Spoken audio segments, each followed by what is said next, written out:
Hello, everyone. I hope you can hear me. Welcome to the next generation multimedia presentation from Toyota, one of our sponsors.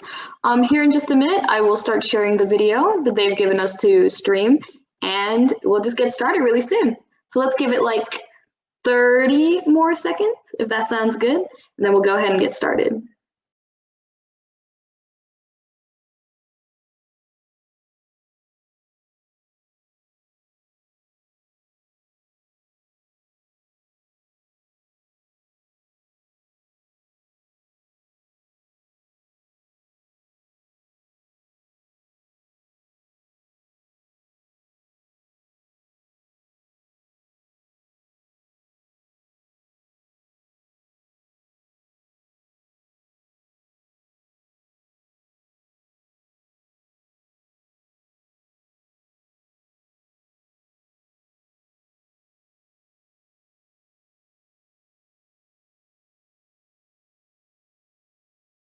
Welcome. If you're still filtering in, we are going to go ahead and get started in just a few seconds here. Let's give people just a little bit longer to come in, and then I'll go ahead and start the video.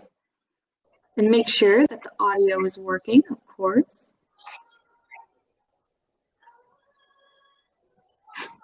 Hi. Hi.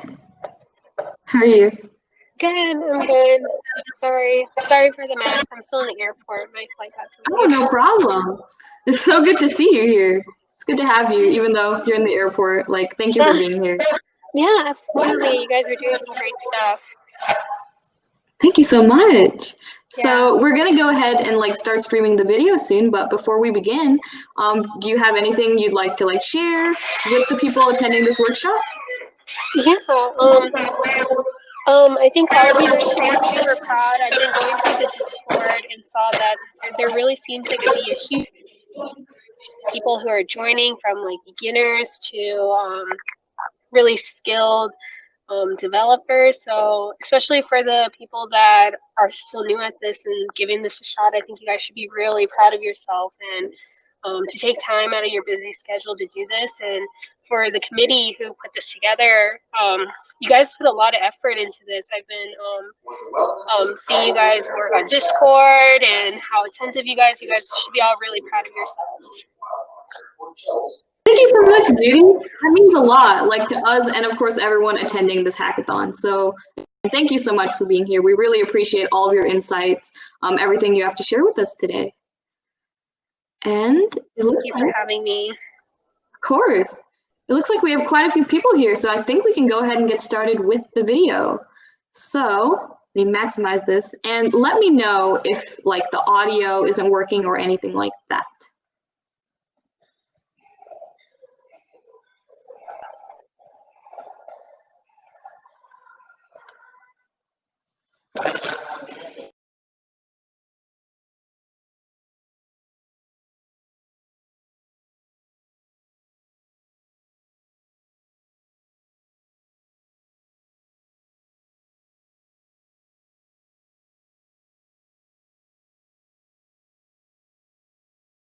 It seems like the audio isn't sharing, so let me go ahead and try to fix that really quick. Thank you for your patience.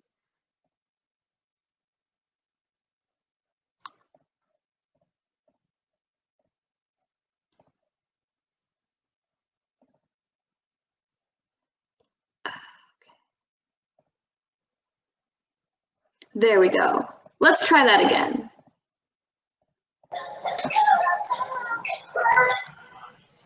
Good afternoon, UTD WeHack participants. Toyota is extremely proud to sponsor and support this wonderful event. My name is Trey Sparopoulos, and I support communications and engagement for Toyota Motor North America's Connected Technologies Division. Today, I have the privilege of introducing you to Judy Chen, Senior Engineer of Connected Technologies. Judy is joining us today to deliver an exciting tech talk. Judy, welcome, and thank you for joining us today, ma'am. Thank you so much for having me. I just want to first give a big thank you for the UTD WeHack team for inviting me, and I know what it takes to put on such a large event, so you guys should be really proud of yourself, and I'm excited to hear about what amazing ideas that come out of the hackathon today. Awesome. Well, are you ready to get started? Yep. Ready. Okay. Well, Good. Well, your mic is hot. The floor is yours. Take it from here. Yep.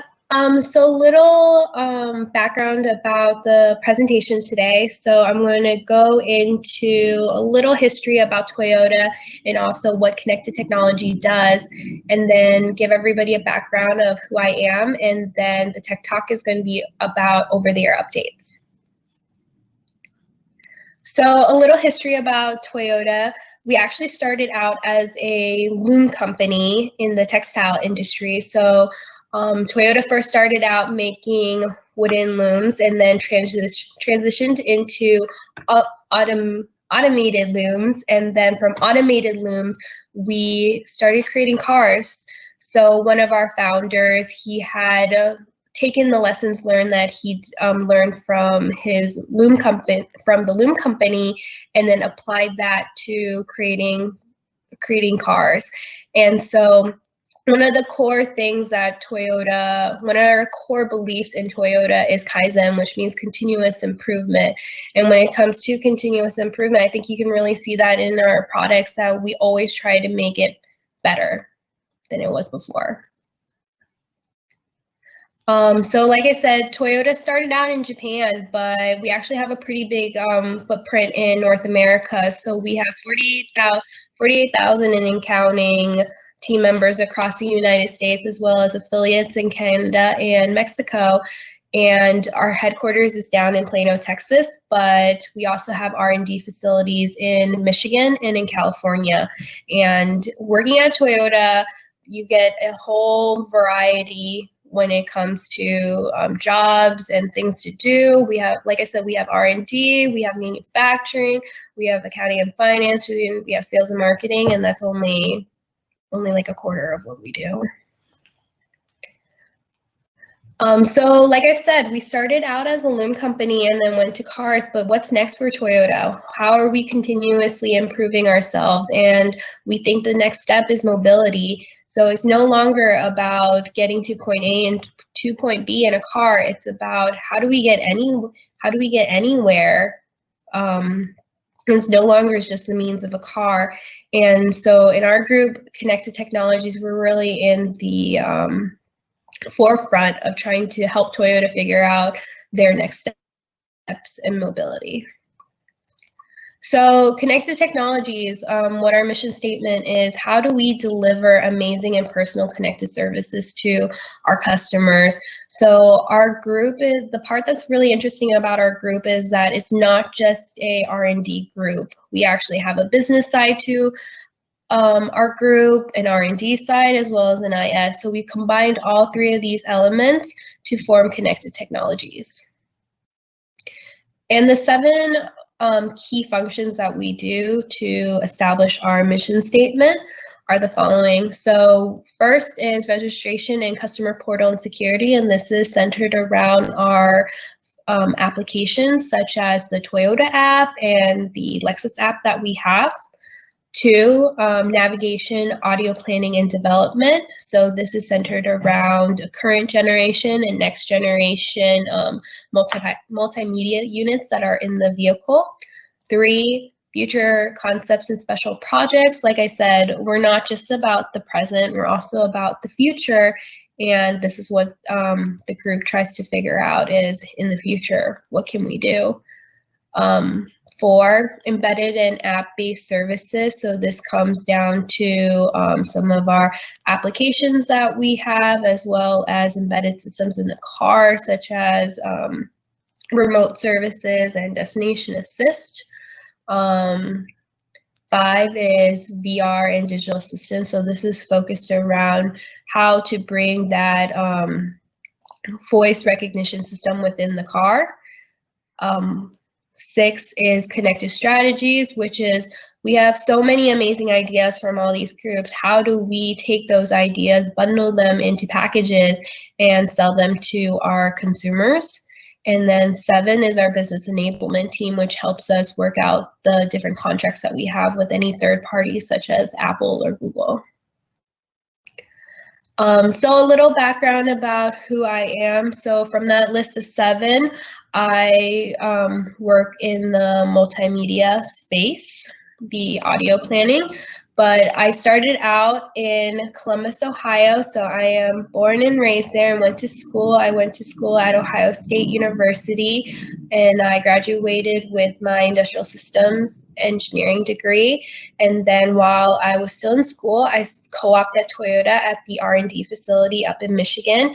And I started out the first 2 years of my career being an electronics cost engineer, and then saw an opportunity to work at Connected Technologies and have been working as a multimedia engineer for the past 2 years. So what is a electronics cost engineer? What is a multimedia engineer? So when I did electronics cost engineer, it was a mix of business as well as engineering.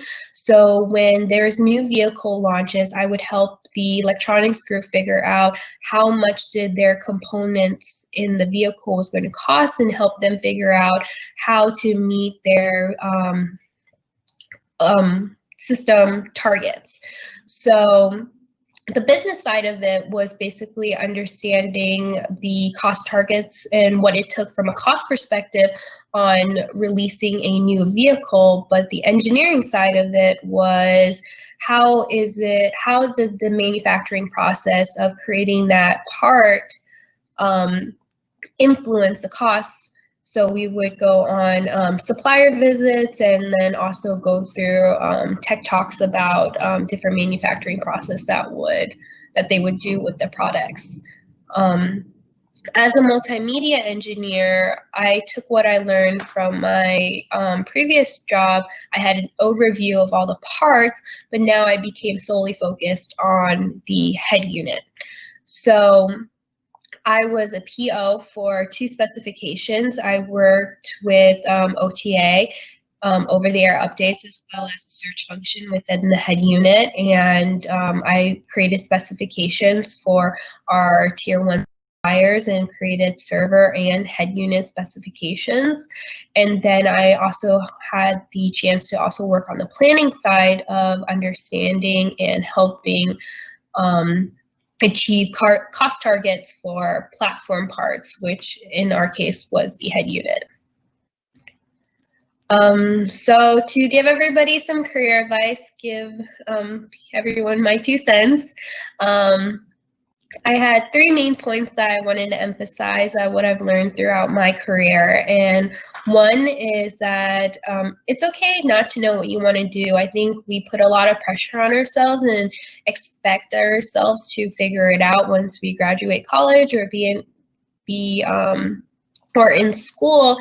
But honestly speaking, if you have the altitude to learn and just stay curious and constantly ask questions, I think that will take you pretty far. And it's completely okay not to know what you want to do, because that's always going to change. So don't put too much pressure on yourself. 2, don't be afraid to speak up. Your opinion matters. Just because someone's been working on something for like 10+ years and you're a newbie, it honestly doesn't matter, and you're actually doing yourself a disservice if you don't put that idea out there. 3, this might sound easy, but learn how to communicate. You know, technical knowledge is really important, but that's always something that can be learned by reading and whatnot. But actually, communication is pretty difficult, especially communicating with people that have a different mindset as you do, different opinions, or even like a different culture from you. That's actually a lot easier said than done, and kind of respecting other people's opinions and just listening is very difficult. So learn how to communicate. So to go into the tech talk, I wanted to talk about over-the-air updates. So what does over-the-air updates allow you to do is we're able to update software via the internet versus manually applying the updates via USB. So if you kind of think about your phone now, before when you had updates, you would have to plug it into the computer via USB to get that update. But now, as long as you connect to Wi-Fi, you're able to get it. So what are the benefits that OTA has? So the benefits really is that we're able to update the system and have it change over time versus having consumers buy a whole new system to get those new features. And then two, it creates a convenient and familiar method to update customer systems. So if we think about our phones, we're already doing it, and a lot of customers already have the expectations that their other electronics devices will follow suit when it comes to updates. So I'm going to walk you guys through the process about how do we even do an OTA update on the head unit. So as long as we have connectivity, that's kind of a precondition that we're going to assume. The head unit is going to send information to the server, and the type of information that the head unit will send is an identifier, and then also the latest software information that's on that particular head unit. The server is going to analyze that information and notify the head unit if there is a software to update or not. And then the head unit is going to respond back whether they choose to download or not download. Sorry. And then after the head unit sends a response, the server will then send typically a HTTP link to download the latest software. So when it comes to OTA, there's a how do we maintain that user experience? How do we make sure that the users are going to be willing to do it? Like, what can we do from a technical side? So, sorry.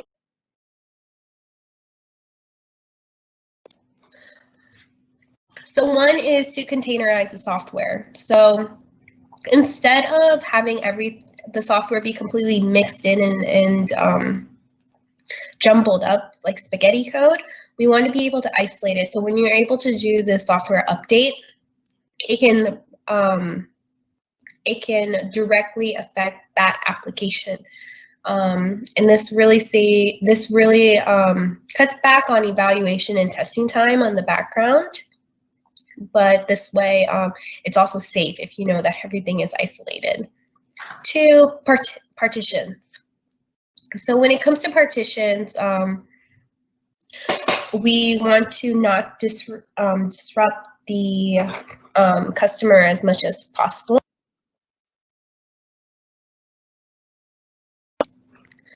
And with partitions, we're able to allow the customers to use whatever application that they're using without interfering. And three, we want to also have a centralized system, which you can hit one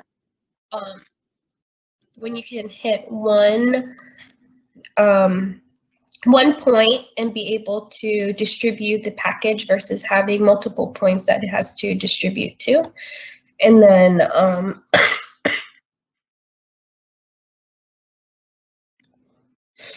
then four, being able to do Delta updates. So the big benefit of Delta updates is that the package that's going to be sent down isn't a full update, which will be slower, and then also it will it's a big chunk of data. So if we are able to send Delta updates, it's less data being sent down, and then the process itself will be slower. I mean, the process itself, the download time will be shortened, and then customers are able to go back and do what they got to do.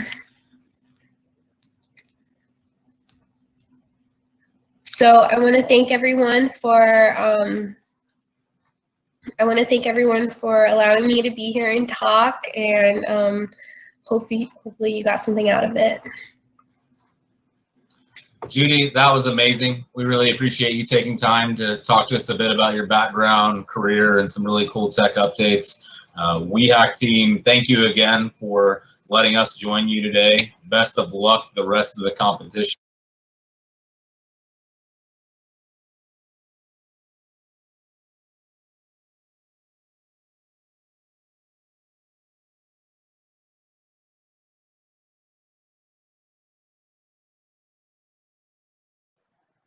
Okay, so the video seemed to cut out a little bit at the end there, but most of it worked, which is awesome. But yeah, once again, thank you so much, Judy, if you can hear me. We really, really appreciated that presentation. Lots of cool stuff in there. I know I definitely learned a lot. I wonder if we would be able to take any questions. I'm not sure how we would do that. Let's see. I think given the connection, so it could be a little bit risky. But yeah, feel free to send questions in the chat and we'll see what we can do. Hopefully we can type out some answers if nothing else. But yeah, it's a whole journey today, you guys.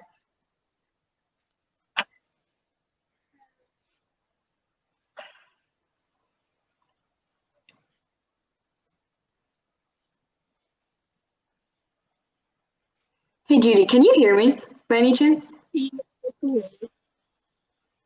Can you hear me? Interesting. Okay, yeah. I can kind of hear you. Just a little bit. It's a little distorted. I'm sure it's like our connections or something like that. But yeah, just waiting to see if anyone has any questions in the chat. If not, it means you did a really good job on your presentation, which is great. Hold on.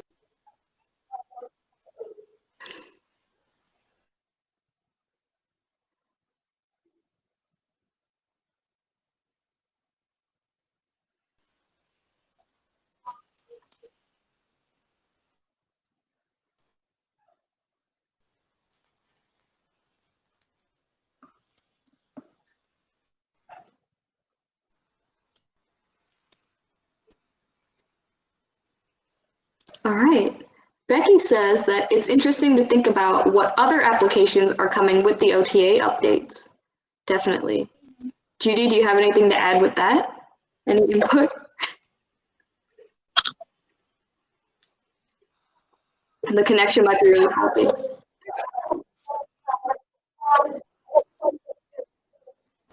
You're totally fine. I don't know what's going on. Everything was going okay.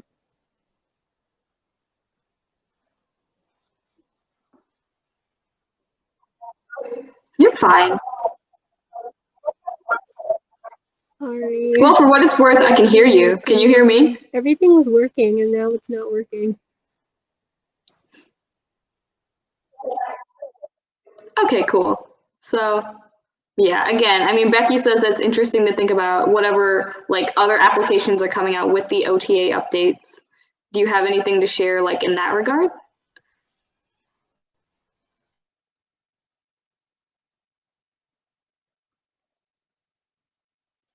We might have a lag too, which is fine.